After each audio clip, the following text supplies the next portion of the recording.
كان يمكن 3 مشاكل في شخصية داليا وصلونا ل3 نتائج كارثية. تعالوا نعرفهم سوا.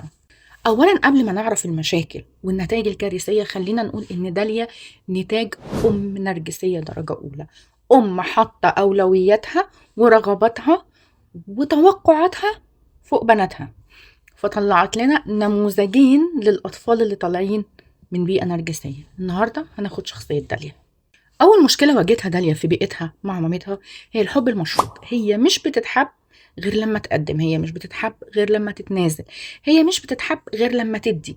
فده خلاها عمالة تدي حتى الحاجات اللي ما طلبتش منها. يعني هي ما طلبش منها انها ما تشتغلش، ما طلبش منها انها تبقى ست البيت كله، يعني ان ينفع تجيب حد يساعد معاها، ما طلبش منها انها تدفن نفسها في البيت. وده ده بينوه في اول مشهد لما صحيت الفجر. اول حاجه عملتها عملت اللانش بوكس لبنتها، لان هي بتعمل الحاجات مش بس المطلوبه منها، بتعمل الحاجات اللي هي متخيله انها مطلوبه منها.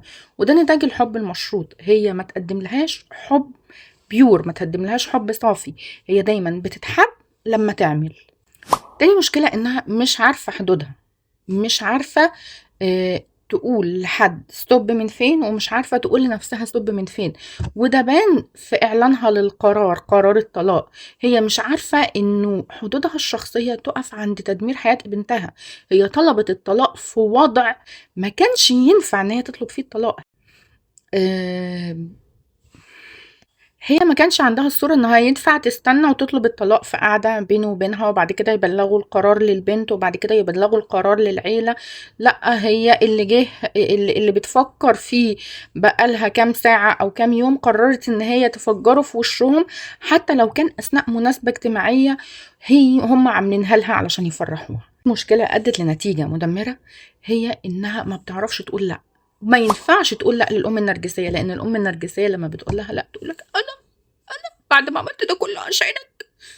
فبالتالي هي اتربت ان هي ما ينفعش تقول لا، فده ادى لتراكم الادوار عليها. هي عايشه دور الام، وعايشه دور الزوجه، وعايشه دور ست البيت، وعايشه دور مش حبا فيه ولكن ارضاء لمامتها. بتقبل الهدايا اللي تجيلها اللي مختارها مامتها، هي ما بتعرفش تقول لا. فهي وصلت لمرحله الانفجار. زي بالظبط يا ست البيت، تعالي هقول لك انا، عارفه لما تيجي تنضفي الحوض وتجيبي ازازه كده تحطي فيها شويه خل، وتروحي حاطه فيهم شويه كربوناتو علشان يدوبوا الدهون والكلس اللي بيبقى على البتاع، لو قفلتي الازازه ايه اللي هيحصل؟ بتنفجر. ده اللي حصل، ان هي اتحملت فوق طاقتها، لانه مش هي اللي عايزه، ده اتفرض عليها، فبالتالي انفجرت. حابة أوضح نقطتين في الآخر. أنا مش ببرر لداليا، هي غلطانة. هي خرجت من بيت أم نرجسية، وبرغم إنها بتتعالج نفسيا وبتروح لثيرابيست وبتاخد أدوية، إلا إنها ما فكرتش تتكلم عن أمها النرجسية، كانت بتتكلم عن جوزها وشايفاه هو المشكلة.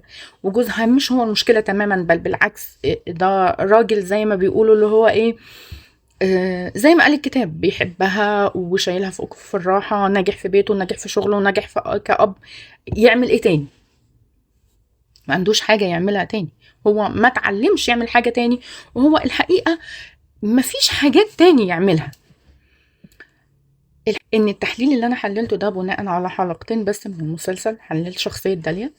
هتفرج على باقي الحلقات وهحلل لكم باقي الشخصيات. الفيديو اللي جاي هحلل لكم شخصية اخت داليا، وده النموذج المريض التاني اللي بيخرج من ام نرجسية. اشوفكم الفيديو الجاي.